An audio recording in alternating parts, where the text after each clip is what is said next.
கர்த்தருக்குள் பிரியமானவர்களே, ஜூலை 2 இன்றைய பனித்துளிகளின் தலைப்பானது திறமையாக பேசும் கிளி. வசனம் மத்தேயு 6வது அதிகாரம் 26வது வசனம். ஆகாயத்து பட்சிகளை கவனித்து பாருங்கள், அவைகள் விதைக்கிறதும் இல்லை, அறுக்கிறதும் இல்லை, களஞ்சியங்களில் சேர்த்து வைக்கிறதும் இல்லை. செப்டம்பர் 6, 2007 அமெரிக்க ஐக்கிய நாடுகள் துக்கத்தில் மூழ்கியது. காரணம், அன்றைய தினம் அலெக்ஸ் என்னும் பெயரிடப்பட்டிருந்த ஒரு சிறிய கிளி தனது கூண்டில் இறந்து கிடந்தது.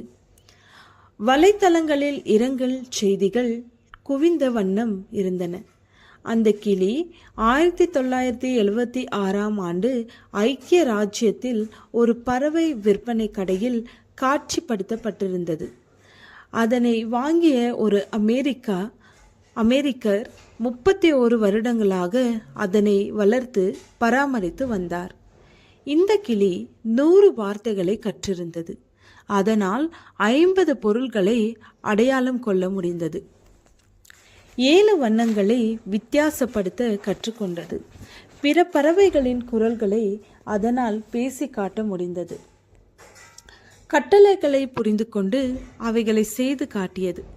இத்தனை திறன்களை அந்த பறவை வெளிக்காட்டியதால் அது இறந்த செய்தி கேட்டு ஜனங்கள் துக்கத்தில் ஆழ்ந்தனர். அன்பிற்குரியவர்களே, தாங்கள் சிருஷ்டித்திராத ஒரு சிறிய பறவை மீது ஒரு தேசம் இவ்வளவு பாசத்தை வைத்திருக்கும் போது நம்மை படைத்த தேவன் நம் மீது எவ்வளவு அன்பு வைத்திருப்பார் என்று எண்ணி பார்க்க கடமைப்பட்டிருக்கிறோம்.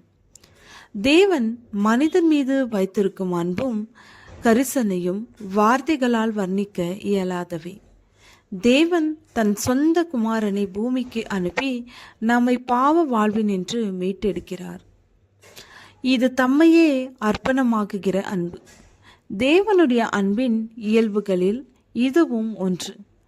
தேவன் மனிதன் மீது அன்பு செலுத்துவதில் அவர் முந்திக் கொள்கிறார். மனிதன் ஏதேன் தோட்டத்தில் தேவனுடைய கட்டளை மீறி நன்மை தீமை அறியக்கூடிய மரத்தின் கனியை புசித்து அதிநிமித்தமாக தேவ சாயலை இழந்து பயந்து ஒளிந்து கொண்டிருந்த வேளையில் அவர் அவனை தேடி சென்று தோல் உடைகளை அவர்களுக்கு உடுத்துவித்து தமது அன்பை வெளிப்படுத்தினார். அன்பு கூறுவதில் முந்துதல் என்பது தேவனுடைய அன்பின் இயல்புகளில் ஒன்று.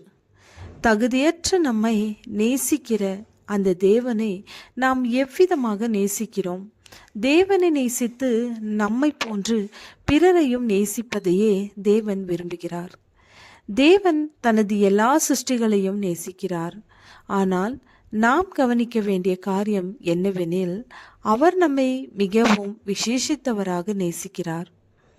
அவர் முந்தி நம்மிடத்தில் அன்பு கூர்ந்தபடியால் நாமும் அவரிடத்தில் அன்பு கூறுகிறோம். 1 யோவான் 4வது அதிகாரம் 19வது வசனம். அன்பு கூறுகிற தேவனிடத்தில் அன்பு பாராட்ட கர்த்தர் நமக்கு உதவுவாராக. ஜெபம். கர்த்தாவே, நாங்கள் உம்மில் அன்பு செலுத்த எங்களுக்கு உதவி செய்யும். ஆமென்.